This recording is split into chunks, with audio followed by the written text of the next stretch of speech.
Bonjour François Soudan.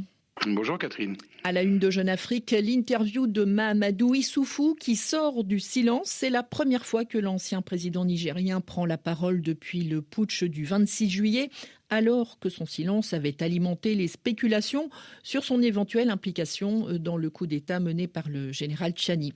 Alors, premier point, François Soudan, pourquoi Mahamadou Issoufou choisit-il de s'exprimer maintenant, 3 semaines après le coup d'État ?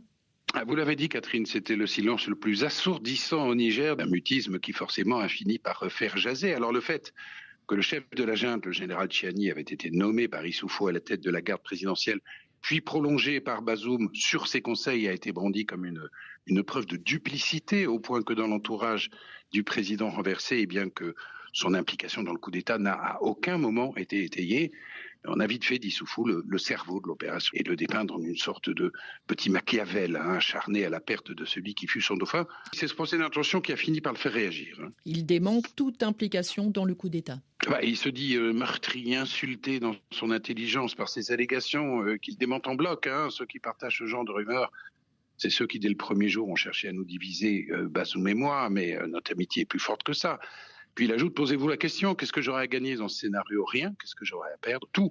Et Issoufou fait là allusion directement à son image de démocrate exemplaire qui a réussi la première alternance démocratique dans l'histoire du Niger. Ensuite, et c'est sans doute le plus important, il affirme que l'objectif de la négociation qu'il dit poursuivre avec la junte, c'est non seulement de libérer Bazoum, mais de le restaurer dans ses fonctions. Que pense Mahamadou Issoufou de l'attitude de la CEDEAO et d'une éventuelle intervention militaire au Niger ?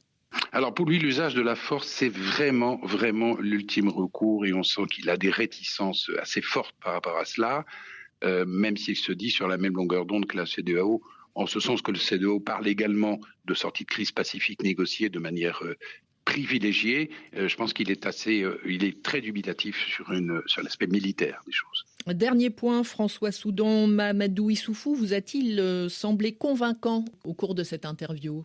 Vous savez, le fait de ne pas dire explicitement « je condamne le coup d'État », inévitablement, ça laisse la porte entrebâillée pour la poursuite des critiques de ceux qui sont convaincus qu'il a joué double jeu. Bon, ça le dit Catherine, la réalité, ce qu'on a affaire à deux hommes qui ont tout fait pour afficher leur entente et leur complicité depuis que l'un a succédé à l'autre en avril 2021, mais que derrière cette façade se jouait un scénario un petit peu différent, un scénario finalement très classique, entre héritier et légateur, chaque touche d'affirmation du pouvoir du premier suscitant chez le second des crispations que souvent les proches, les entourages s'emploient à aviver. Il y a eu des problèmes entre eux, des incompréhensions sur des nominations à la tête de l'armée, à la tête du parti, notamment le sort des généraux Tchani maudits en passant par le contrôle de la rente pétrolière. Tout ça faisait que les tensions entre les deux entourages étaient de plus en plus palpables et touchaient également le haut commandement de l'armée. Mais de là, Catherine a avalisé une théorie du complot qui fait d'Issoufou le menteur des putschistes. Il y a évidemment un fossé, même si toutes les zones d'ombre du 26 juillet n'ont pas encore été dissipées. Merci François Soudan.